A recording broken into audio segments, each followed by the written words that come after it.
K B Ganesh Kumar അസ്വസ്ഥനാണ്. മുന്നണി മര്യാദകൾക്ക് ചേരാത്ത പലതും ചെയ്തുകൊണ്ടിരിക്കുന്നു എന്നുള്ള ആരോപണമാണ് LDF-നെതിരെ ഇപ്പോൾ കെ ബി ഗണേഷ് കുമാർ ഉയർത്തുന്നത്.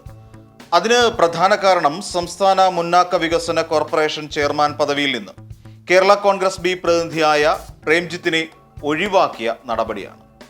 ഇത് മുന്നണി മര്യാദയ്ക്ക് ചേരാത്ത നീക്കമാണെന്ന് ചൂണ്ടിക്കാട്ടി ഗണേഷ് കുമാർ LDF കൺവീനർക്ക് കത്ത് നൽകിയിരുന്നു.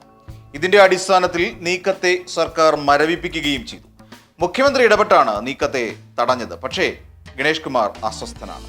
പലപ്പോഴും നിയമസഭയിൽ പോലും ഗണേഷ് കുമാർ MLA സർക്കാരിന്റെ പല നീക്കങ്ങളെയും പരസ്യമായി വിമർശിക്കുകയും ചെയ്തത് പോയകാല കാഴ്ചയാണ്.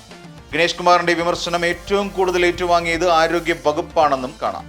തിരുവനന്തപുരം മെഡിക്കൽ കോളേജിൽ നടന്ന ചികിത്സാ പിഴവിനെ കുറിച്ചും കോഴിക്കോട് മെഡിക്കൽ കോളേജിൽ നടന്ന ശസ്ത്രക്രിയയിൽ യുവതിയുടെ വയറ്റിനുള്ളിൽ കത്രിക മറന്നുവെച്ചതിനെയും നിശിതമായ ഭാഷയിൽ ഗണേഷ് കുമാർ വിമർശിച്ചിരുന്നു. അതേസമയം ഇതൊന്നും വിമർശനങ്ങളല്ലെന്നും മറിച്ച് ചൂണ്ടിക്കാട്ടൽ മാത്രമാണെന്നുമാണ് ഗണേഷ് കുമാർ ഇപ്പോഴുയർത്തുന്ന വാദം. പൊതുവിൽ വിമത രീതിയിലാണ് ഗണേഷ് കുമാർ ഇപ്പോൾ മുന്നോട്ട് നീങ്ങിക്കൊണ്ടിരിക്കുന്നത്.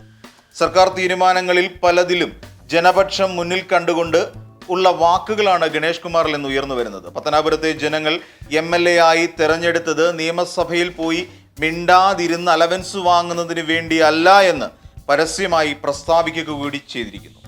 ജനങ്ങൾക്ക് വേണ്ടി എല്ലാ കാര്യങ്ങളും തുറന്നു പറയുന്നത് കൊണ്ട് നഷ്ടപ്പെടുന്ന മന്ത്രിസ്ഥാനം തനിക്ക് വേണ്ട എന്നുകൂടി ഗണേഷ് കുമാർ തുറന്നടിച്ചിരുന്നു.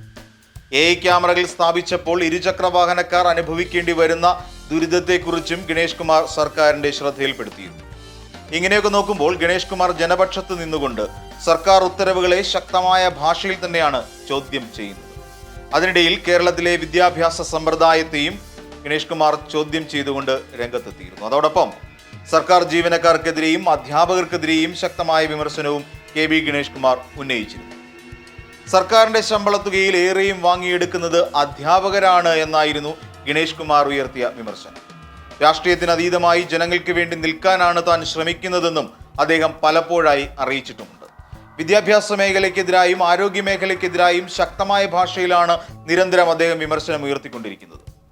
അടുത്ത മന്ത്രിസഭാ പുനഃസംഘടന സാധ്യമായിരിക്കെ അദ്ദേഹം ഉയർത്തുന്ന വിമർശനങ്ങൾ മന്ത്രിസഭാ പ്രവേശത്തെ എത്രത്തോളം ബാധിക്കും എന്നുള്ളതാണ് കേരള കോൺഗ്രസ് ഇപ്പോൾ ഉറ്റുനോക്കുന്നത്. ആരോഗ്യ വകുപ്പിനെതിരായും വിദ്യാഭ്യാസ വകുപ്പിനെതിരെയും ഗതാഗത വകുപ്പിനെതിരായുമാണ് വിമർശനങ്ങൾ അദ്ദേഹം നിരന്തരം ഉന്നയിച്ചുകൊണ്ടിരിക്കുന്നത്. അതേസമയം അദ്ദേഹം ഉയർത്തുന്ന വിമർശനങ്ങൾ മുഖ്യമന്ത്രി പിണറായി വിജയൻ വളരെ കാര്യക്ഷമമായി തന്നെ പരിഗണിക്കാറുണ്ടെന്നും നടപടിയെടുക്കാൻ കഴിയുന്നതിൽ നടപടി എടുക്കാറുണ്ടെന്നും അദ്ദേഹം പറയുന്നുമുണ്ട്.